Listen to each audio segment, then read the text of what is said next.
नमस्कार दोस्तों, मैं सुरेंद्र सिंह रावत और मैं अपने YouTube channel target with Surendra पर आपका हार्दिक स्वागत और हार्दिक अभिनंदन करता हूं।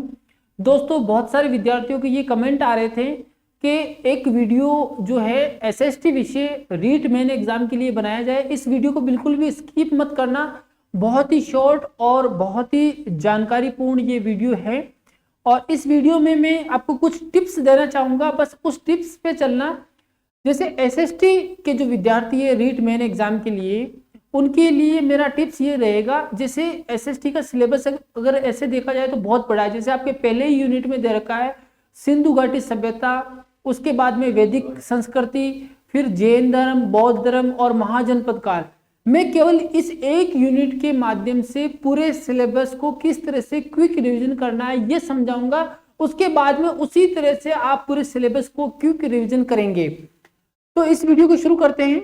सिंधु घाटी सभ्यता जैसे आपको पढ़ना है तो बस उसकी सी एक छोटी सी जानकारी ले लो कि इसकी शुरुआत कब से हुई, इसके उत्खननकर्ता कौन थे, है ना। उसके बाद में इसके मेन मुख्य नगर है जैसे हड़प्पा, मोहनजोदड़ो और कालीबंगा। उन नगरों की विशेषताएं और उनमें भी महत्वपूर्ण विशेषता, जैसे पशुपतिनाथ की मोहर कहां से प्राप्त होती है, हमें स्नानागार के अवशेष कहां से प्राप्त होते हैं, ये चीजें आप पढ़ लो। उसके बाद में सीधा आप चलो वैदिक सभ्यता पे। वैदिक सभ्यता हुई 1500 ईसा पूर्व से लेकर 600 ईसा पूर्व, लेकिन उसमें आपको ध्यान रखना है कि वैदिक साहित्य बहुत इंपॉर्टेंट है। सवाल पूछा जाता है निम्नलिखित में से कौन सा भाग वैदिक साहित्य का नहीं है। तो वैदिक साहित्य में क्या क्या चीजें आती है वो आपको पता होना चाहिए। हर वेद के बारे में 4-4 लाइन आपको पता होनी चाहिए। जैसे ऋग्वेद है तो ऋग्वेद के बारे में ये पता होना चाहिए, इसमें देवताओं की स्तुतियां मिलती है। उसके बाद में यजुर्वेद है और इसमें ऋग्वेद में 10 मंडल है, ये भी आपको पता होना चाहिए। और उसमें छोटी मोटी महत्वपूर्ण बातें वो आपको पता होना चाहिए। यजुर्वेद ये कर्मकांड से संबंधित है। उसके बाद में जो सामवेद है वो संगीत से संबंधित है। उसके बाद नेक्स्ट जो है अथर्ववेद जादू टोने से संबंधित है। ये बात आपको पता होना चाहिए। इसका ऋग्वेद का उपवेद कौन सा है, ब्राह्मण ग्रंथ कौन सा है, आरण्य ग्रंथ कौन सा है, उपनिषद ग्रंथ कौन सा है, इस तरह हर वेद का आपको पता होना चाहिए। उसके बाद में अगर मैं बात करूं जैन धर्म और बौद्ध धर्म की, तो जैन धर्म और बौद्ध धर्म में जैसे बौद्ध धर्म में बहुत इंपॉर्टेंट बातें हैं।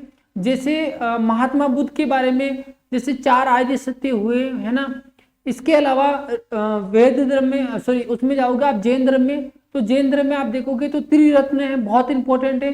तो ऐसे जो की पॉइंट है उनको पकड़ के चले। महाजनपद काल में से 16 महाजनपदों की सूची कहाँ मिलती है, भगवती सूत्र और अंगुत्तर निकाय। इसके अलावा मैं बात करूं तो 16 महाजनपद की आपको राजधानी पता होनी चाहिए।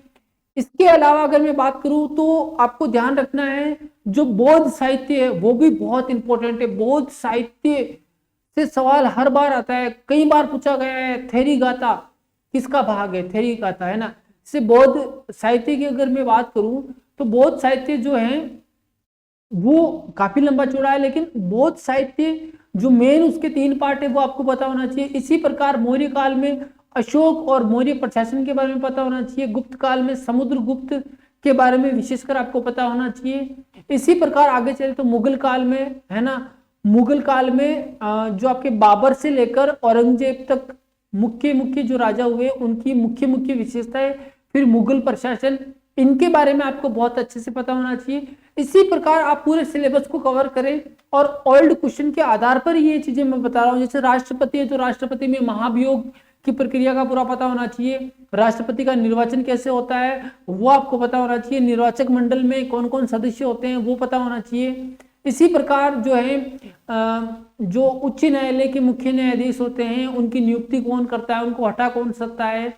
सिंपल सवाल होते हैं लेकिन कई बार हम कंफ्यूज हो जाते हैं, तो सिंपल चीजों को पढ़िए। जैसे मूल करते हुए तो 11 के 11 मूल करते हुए आपको बहुत अच्छे से पता होना चाहिए संविधान के किस भाग में वो है, संविधान के किस भाग में वो है, 11 मूल करते हुए किस अनुच्छेद में दिए गए, मूल संविधान में क्या मूल करते हुए थे या नहीं थे, और इनको किस संविधान संशोधन द्वारा इनको जोड़ा गया, पहले कितने थे अब कितने हैं, लास्ट वाला कौन सा था, 7वां कौन सा था, 8वां कौन सा था, इनका क्रम, क्योंकि कई बार इनमें से शब्द पूछ लेते हैं। उद्देशिका आपको कंठस्थ होनी चाहिए, उद्देशिका का आपको पूर्ण पता होना चाहिए। ये तमाम चीजें आपको पता होना चाहिए। तो मुझे लगता है कि रीट की जो तैयारी करने वाले विद्यार्थी हैं उनके लिए एसएसटी, और इसी प्रकार जीके में भी होता है। जैसे लोक नृत्य आप पढ़ रहे हो तो लोक नृत्यों में आपको पता होना चाहिए, लोक वाद्य पढ़ रहे हो तो आपको पता होना चाहिए सतारा क्या होता है, पुंगी क्या होता है। मोरचंग एक विशेष रूप से पूछा जाने वाला एक प्रश्न होता है कि मोरचंग किस प्रकार का वाद्य यंत्र है, तो आपको पता होना चाहिए सुशीर ये वाद्य यंत्र है। इसी प्रकार जो सतारा जो वाद्य यंत्र है वो किस प्रकार का यंत्र है, वाद्य यंत्र है, तो वो भी सुशीर है। इसी प्रकार रावणता बहुत फेमस है, तो रावणता आपको पता होना चाहिए कैसा वाद्य यंत्र है, तत्व वाद्य यंत्र है। इसी प्रकार आपको पता होना चाहिए करवा चौथ कब मनाई जाती है, तिल चौथ कब मनाई जाती है, शिवरात्रि कब आती है, होली कब आती है, दिवाली कब आती है ना। ये तमाम चीजें आपको पता होनी चाहिए, ये किक रिवीजन का पार्ट है। तो इसी तरह आप मेरे चैनल पे प्यार बनाए रखिए। चैनल को सब्सक्राइब नहीं किया तो सब्सक्राइब करें, वीडियो को लाइक और शेयर करें। इसी के साथ धन्यवाद। आप कमेंट करें, मैं डिटेल से और बना दूंगा। इसी के साथ इस वीडियो को समाप्त करते हैं। धन्यवाद।